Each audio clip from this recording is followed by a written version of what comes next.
Hello. It has been pretty much a month ever since I uploaded something again. Ever since, the end of the BBR run. I'm not gonna go over this because this is not what I want to talk about today. But I felt like, we're pretty much like just a day away from the DLC now. And I always thought about doing something reviewing I was like, Scarlet and Violet before DLC, like how everything was.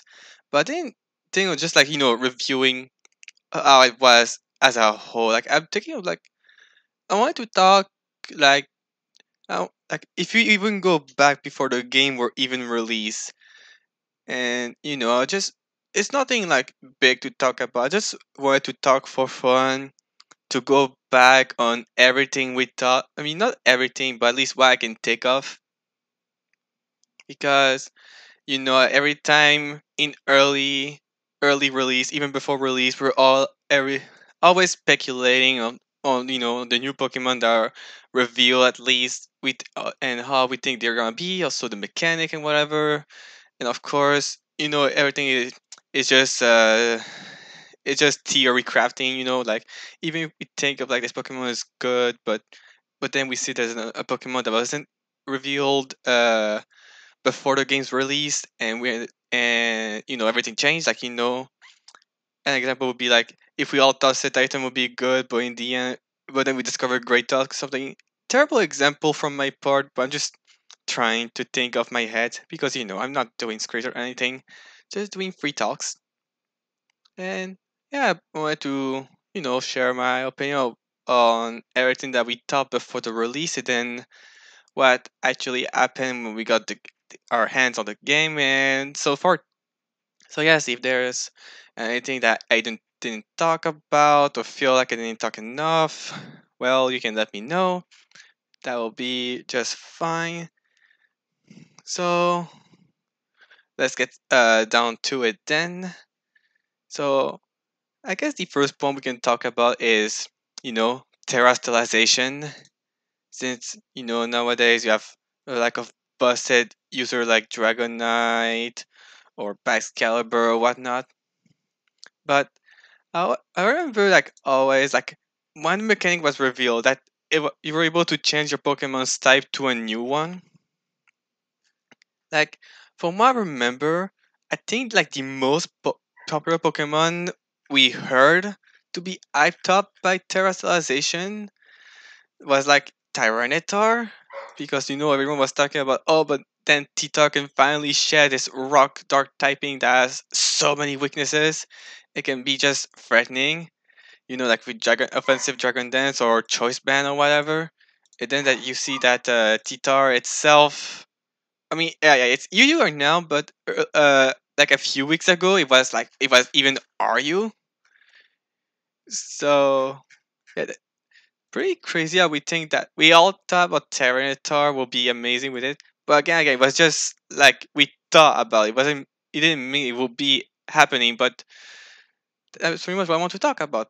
Like we to go like, oh, we all thought that this was gonna happen, but then bam, it's actually we were wrong. Just a little look back at what we thought was good or not back then. I think Titar is the best example for this. Man, I remember like on Twitter, like a post of like Finchinator saying that in a big RU tournament, we saw a Tyranitar terrestrialized but then dies to his own sandstorm. Was pretty sad but funny as well.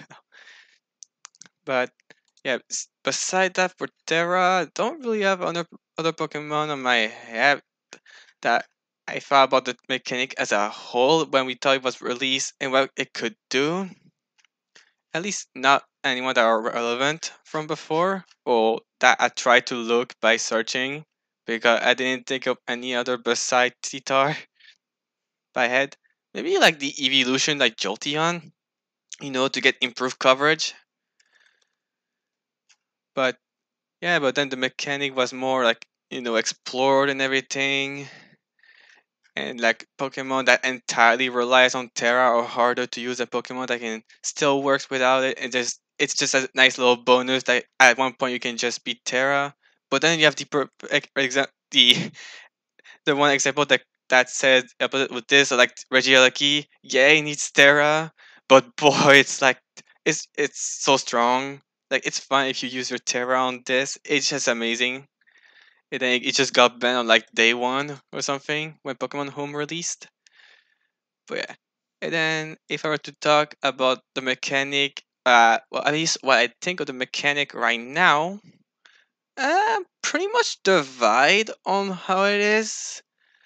Because I would say, in comparison to Dynamax, let's say, I think the mechanic is more less busted than Terra for sure. Like I mean, we're still allowing it to this day, so it's a message to this. But yeah, I guess for some it's really hard to say since like earlier we tried like with the like like you assign the possibility Terra on one Pokemon on your team of choice, but then people will use like Baxcalibur, Chiempao, Dragonite. That was me, and it was. I mean, making already strong Pokemon even more powerful was just. I guess for some it was really just too much to handle. Especially like you have to fight one, then so you have to fight another one, then you have to fight another one. After this, then I didn't try to experience it, but I know like the other relevant draft league that was shown was like PPL, where they did on lower tier Pokemon, which of course sounds more balanced at first because we're just going giving to this to weaker Pokemon compared to what we would give it to the already stronger one. But then, yeah, when those lower tier Pokemon doesn't have to don't are not how can I say like against like super strong Pokemon that can also Terra themselves. But I just see, yeah, there you go. Like say when you're using Pteranodon spores and in a way that you cannot use Terra Tempo anyway. Like yeah, those lower tier Terra became so strong. I might be wording this properly, but that's the point I'm trying to go. That yeah, because you're not like making yourself worse because you could have Terra as something stronger naturally than something weaker because you are forced to Terra start something weaker in the first place, and that allows you to just be able to have good Pokemon already plus a Pokemon that gets improved with Terra while your opponent plays on a similar playing field. It's just a matter of choosing again the right lower tier to use this option on. Like you all saw much of those Pokemon did work with I can testament to this because I was mock support for Envy and Joy. So so far I don't want to like jinx myself, but I feel like Terras is like really well, I don't want to say anything critical as myself, but I want the mechanic to be acceptable, but I don't know if in a sense like oh if we give but yeah, that's what I'm trying to say. I'm pretty divided because on one hand giving this to any Pokemon, aka Pokemon that are already strong, to make them stronger is harder to prep against, but while giving them to lower tier Pokemon just improves them, which seems like a good idea. But then they become just as strong as already good Pokemon naturally. So it's like playing, I guess, a real full team. I don't know. Like I said, I wanted Terra to be good, but then apparently we're gonna have like Ogerpon, which apparently is gonna terrestrialize differently with his mask from what we seen in the trailer. And there will be a 19 Terra type, which we don't know what it does. Maybe it will be multi-type. I don't know. Hopefully, we don't get ruined on the ability because like banning something that makes the generation that it is a bit controversial at times. I would say, but at least so far we get to use it more than what Dynamax ever got to be, which is at least something worth noticing. Okay, so that's for Terra. Then I guess for the new Pokemon that at least we were aware about, like I know we were like reveal of Set Titan, which I'm clicking on my own screen, so this screen, okay. Yeah, I don't think we got any good from Set Titan in the end. Like we all then Graphite, from what I remember, we didn't got excited about it. I think like the fear was like VGC players of thinking that they will get the Graphite will get sketch, but it never got sketch. Probably because that's supposed to be Smeargle's signature move. But I guess there's a possibility. I really don't think it will get sketch out. I really think sketch is just for Smeargle only. Because we know Smeargle is going back in DLC, but I'm pretty sure it's gonna stay at for Smeargle. But yeah, beside that, what other relevant Pokemon? I guess like the Chocolate evolution. I think they were hyped up because their design was really sick. But then, I mean, they're doing pretty good in U. I mean, Acerelis is UU, Amarouge is RU, but I think they're good doing fine there. But and for draft, they're nothing spectacular. Like I tried Terra Cerulege, it only picked up steam near the end of my season. Probably also because I draft I did transition, but that's just me. I'm really thinking about my season that maybe I should just terrestrialize my Gyarados instead. Probably would have been way better. But yeah, I tried to convince myself on Cerulege. But okay, that's just that. Besides that, what other Pokemon we knew about? Like maybe when we saw the glimpse of the Paradox Dolphin, but we didn't. I didn't really saw any like test theory crafting to see how good will be the Paradox Dolphin. So maybe not. Not for Goldangle. Not for Wake. Well, I mean, it doesn't seem like it. We didn't saw Back. We didn't saw Claude. We didn't saw Garg.